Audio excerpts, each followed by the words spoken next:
Good morning, everyone. May it please the Court, my name is Todd Wallen. I'm here on behalf of the Appellate Aquamaster Association. I'm accompanied by Stephen Siegfried, who is co-counsel for the appellate. You need to speak louder for me, counsel. Okay, I apologize. Are you going to take the whole time? Hopefully not. I get the sense No. Matt, are you going to split your time? No, I'm not going to split the time. I'm going to take the whole time. I get the sense that the Court understands the fundamental principles here. Over the last 45 years or so, this Court has... How about a little justice, counsel? I mean, your clients, or their client, I guess I should say, got a house, and now, if I understand it, they're out there maybe getting a free house. Well, frankly, that's what statute of limitations do. First of all, as you pointed out rightly, there's always someone, the statute is applied, there's always someone crying unfair. Second of all, this is a situation where banks have been notoriously dragging their feet. They don't want these assets on their books. They don't... Counsel, that doesn't... Right, but my client is a condominium association. I don't care why the bank is doing what it's... Right. I don't care why the bank is doing what it's doing. Maybe it loves to lose money. That's their business. What's your legal argument? The argument for why we're not getting a free house is, well, this is a condominium association. Had they foreclosed when they had the right to, or the cause of action accrued back in 2006 or 2007, they would have to pay condominium assessments to my client. They have not done that for the last 7 years. My client is out. The two condominium associations are owed in excess of $200,000 in assessments because they did not act on their right when the cause of action accrued. Counsel, we understand that your client is not the borrower in this situation, is in a slightly different situation than the borrower. But I'd like you to address the issue that Judge Enos brought up, and that is that when the initial foreclosure action was dismissed, are the parties, this would be the initial parties, put back into a position as if the notice of acceleration had not been issued, because that complaint, that initial foreclosure complaint, was dismissed? Absolutely not, Your Honor. And what you're saying right now is a statement, is a creation made out of whole cloth by a federal trial judge in the case of Deutsche up in the Middle District of Florida. Which incidentally, and I want to talk to you about, has been followed fairly consistently in every case that was, we got a notice of supplemental authority. And if you'll indulge me, I'll explain why it's wrong. And respectfully, it is absolutely wrong. Singleton never said what Deutsche said. Okay? Singleton is a res judicata case. I think we all agree on that. It did not address when a cause of action accrues for statute of limitations purposes. It did not address whether or not a loan was reinstated. What it did was it by necessity focused upon whether or not there was an adjudication on the merits and whether or not the two actions were the same. What it held was that two sequential foreclosure actions were not, in fact, the same. An underlying assumption, however, was that there was, in fact, a subsequent default after the first foreclosure action. The court did not explain how that occurred. It didn't decide that it did, in fact, occur. What the court did was it merely assumed that it occurred and said these actions based on different default dates are not the same. But there was an acceleration clause that was conceded in that case. It was conceded. So the only way that Singleton makes sense, the only way the assumption makes sense, is if there was either not an acceleration, which it seems the parties concede, but the court really just relegated it to a footnote, or if there was a reinstatement. And the court doesn't say why there was a reinstatement. The court doesn't say that there wasn't some provision of a contract that allowed it to be reinstated. The court doesn't say why it was reinstated. The fact of the matter is the court merely assumed it. And what the court in Deutsche did was it just took that assumption and said, well, that means that any time there's a dismissal, for whatever reason, the loan is always reinstated. It's just not so. It's never been the law in Florida. Well, do you agree, though, with the general principle of law that a dismissal that is without prejudice will place the parties back in the positions they occupied before the suit was filed? I'm not talking about the running of the statute. Obviously, it doesn't move the clock backwards, but beyond that, it places the parties in the respective positions they occupied before the suit was filed. No, I don't agree with that where there's been an acceleration, where there's been a demand made for an accelerated payment.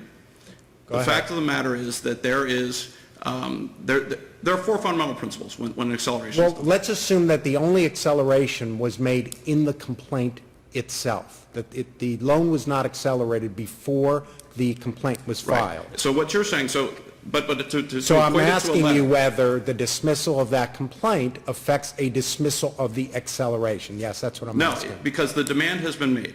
And it's just, the reason that the demand, it's just like a letter. There's been a written demand for full payment of the note on the mortgagor. And the mortgagor, at that point, once the demand's made, we know the law is clear. This court in Casino Español has said that the loan is fully mature at that point. It doesn't matter what happens after with that case. The loan's mature. They've demanded full payment. Well, it does matter what happens. How Because does it matter? Here's the anomalous situation that I'd like for you to explain to me how this could occur.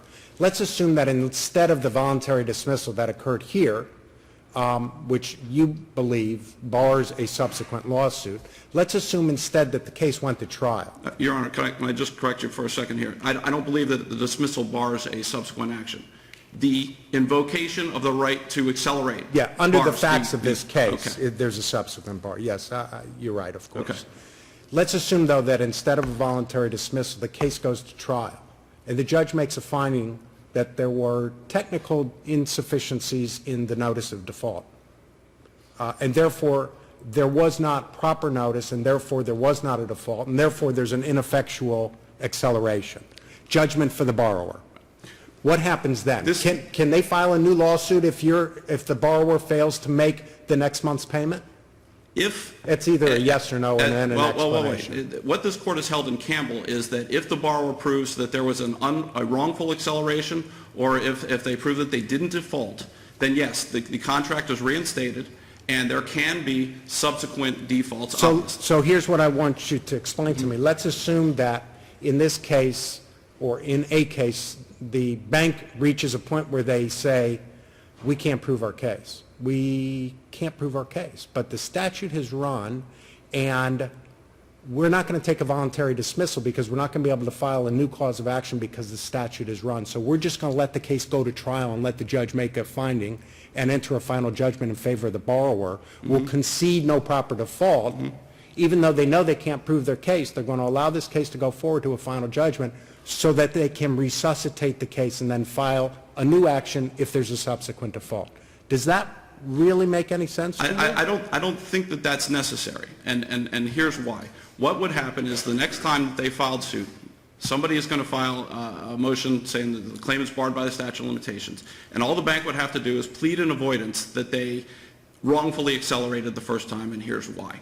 The burden of proof would be on them then to plead in avoidance. And frankly, Your Honor, in this case, we pled the statute of limitations. They never responded to it. They never pled anything in avoidance. They never pled reinstatement. They never proved reinstatement. They never even argued reinstatement to the court below. The court below had no choice but to grant summary judgment on this record. So this is something that the bank can do once they accelerate. You're saying the statute of limitations might become a fact issue in suit number 2. It could, if they pled in avoidance. If it came around. Absolutely, they could. And okay, I think the court understands fundamental issues, but Singleton here, I explained, doesn't apply for the reason that it's a res judicata case, and it made an assumption that only makes sense under certain factual situations. But it also doesn't apply because the fear that was in Singleton was that a lender or borrower is going to do just what you said, is they're going to prove it, and then they can raise a statute, or they can raise res judicata, and that's a legitimate fear for res judicata, but not for statute of limitations. As we said, under Campbell, it's just reinstated. There can be subsequent defaults.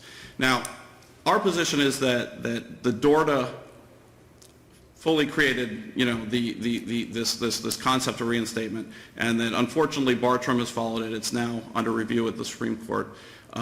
But that reinstatement is not something this court should follow. It's not in accordance with the law of this court. It's not in accordance with Singleton, and frankly, it sets bad policy. And even if you were to, and I can get to the policy in a minute, but there's a more important point. I only have a couple minutes left. Even if you were to follow Bartram and rule that this thing was reinstated, you still have to affirm the judgment below. Both Bartram and Dorda say that defaults more than 5 years old are barred by the statute of limitations. This is a case filed in December 2012 asserting that the default occurred in October of 2006, well past the statute of limitations. Even under Bartram, even under Dorda, this action is barred and summary judgment should have been entered. But you did you make that argument in your briefs? I believe that we did, yes. Yes. The second thing is that... But it would only bar those payments that fell outside the 5-year statute. That's all that's alleged in this complaint. They've alleged a default in October of 2006. That's what they're suing on.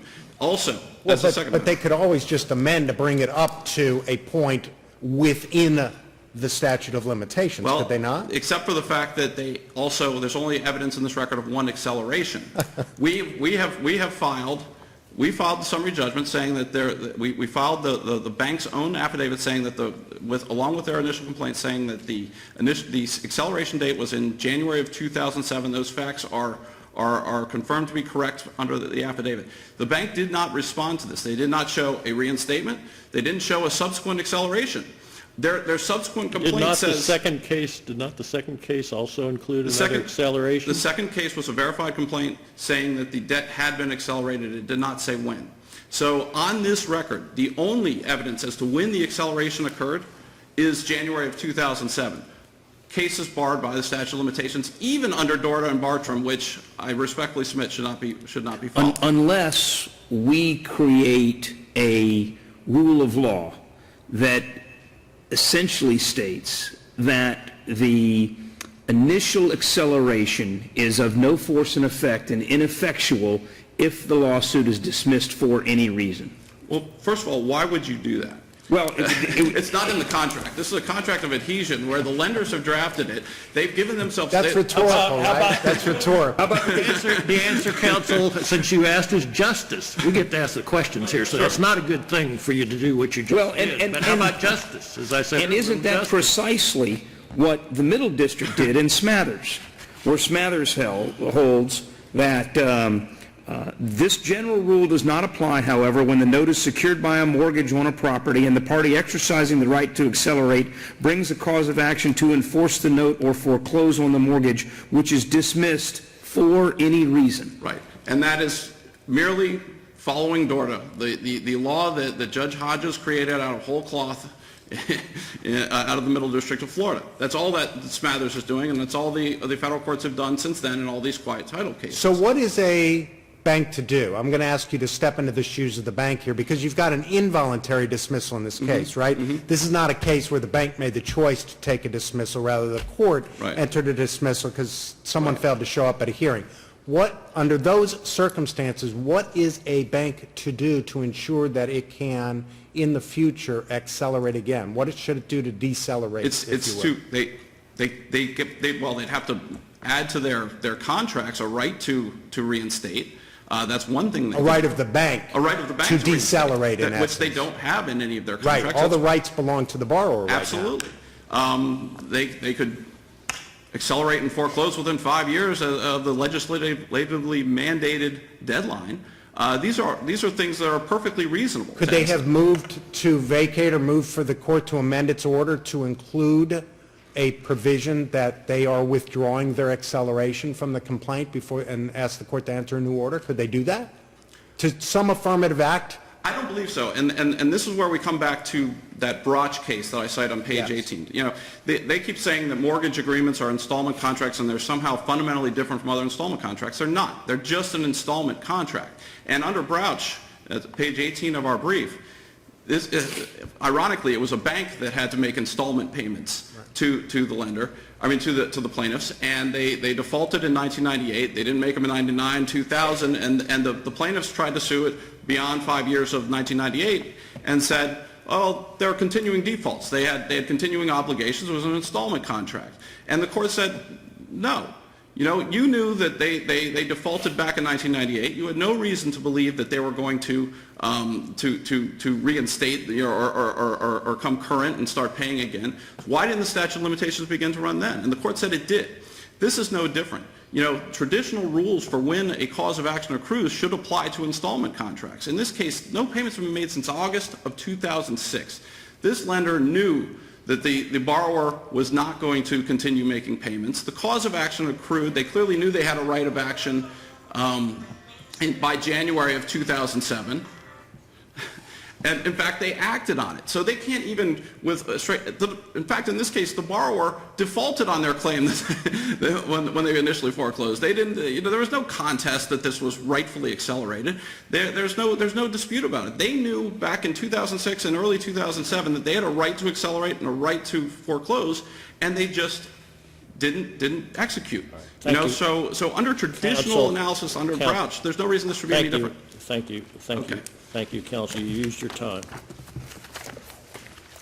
Point of clarification. You've never backed off the default that was alleged back in the initial complaint, have you, counsel? The initial complaint was dismissed by the court. I understand that, but as a factual matter, you've never renounced, I'm not talking about the acceleration now, but the original default. You've never said we were wrong or anything like that in alleging it, correct? We've never said anything wrong. The court dismissed it. We did file another action asserting a different default. Right. And as stated in Olympia and as stated in the numerous decisions following it, a foreclosure action does not bring into play in any way, shape, and form future defaults under this continuing 30-year obligation. But that assumes there's a future default. If there's an acceleration, there is no such thing as a future default. There's just all the payments are due right now. So, see, that's the problem. You're assuming a premise that may or may not exist, which is that there can be a future default in the face of an acceleration. There not only can be, there have been. For example, the transfer of title, as stated in Kahn versus Wells Fargo. Why don't you address the fact that the nature of the parties has changed and the quality of their ownership has changed? And we did address that. Is that a new default? Of course it is. Why? Because the mortgage says that any transfer of title is a violation of the mortgage. Transfer by the borrower? No. Any transfer of title is a violation of the mortgage. Is that what it says? It does say, in fact, I Is think the it goes transfer up. of title by borrower? If you read it, I could be wrong, I don't have it in front of me at the moment, But Your I Honor, do. but I think it Fortunately, goes I on do. to say even by operation of law. So you're saying all of these assignments are invalid? Pardon me, all You the, understand you're saying the assignment to Deutsche Bank is invalid because it violated the law? I'm not sure I understand what Maybe assignment. we don't understand each other then. Your argument, counsel, is that when the condominium association foreclosed on the borrower and title transferred via that foreclosure, that was a brand-new default under the mortgage because it implicated the transfer of title provision of the mortgage. Correct, and that was what the court referred to in Wells Fargo versus Kahn.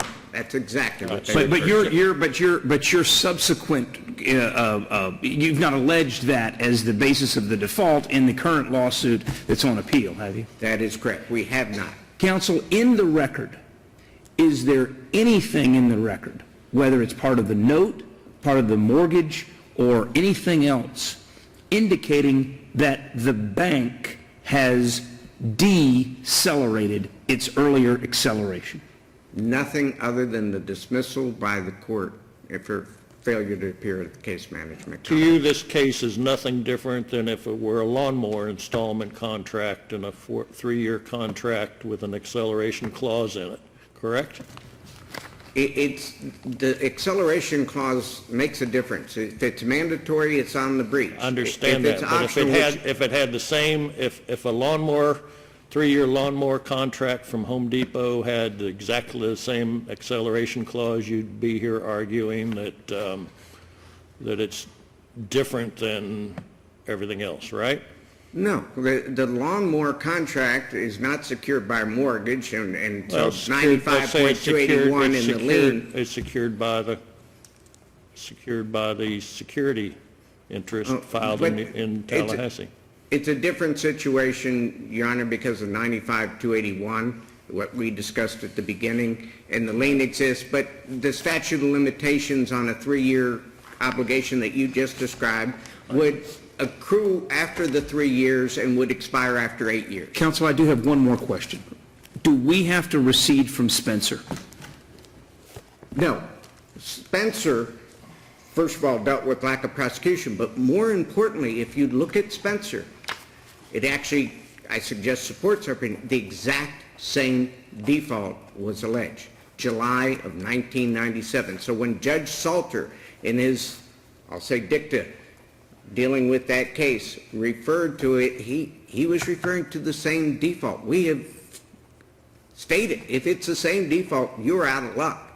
And so that same July 1997 default was in both of the Spencer foreclosures, unlike ours, where it was. But again, that argument is premised on there being a deceleration, because there can't be a second default after an acceleration. The courts don't use the term, I think maybe one or two use de-acceleration. My terminology is the acceleration was never fulfilled. Right. It was never completed. It was ineffectual. Ineffectual. You could use all sorts of terms. Thank you. Thank you, counsel.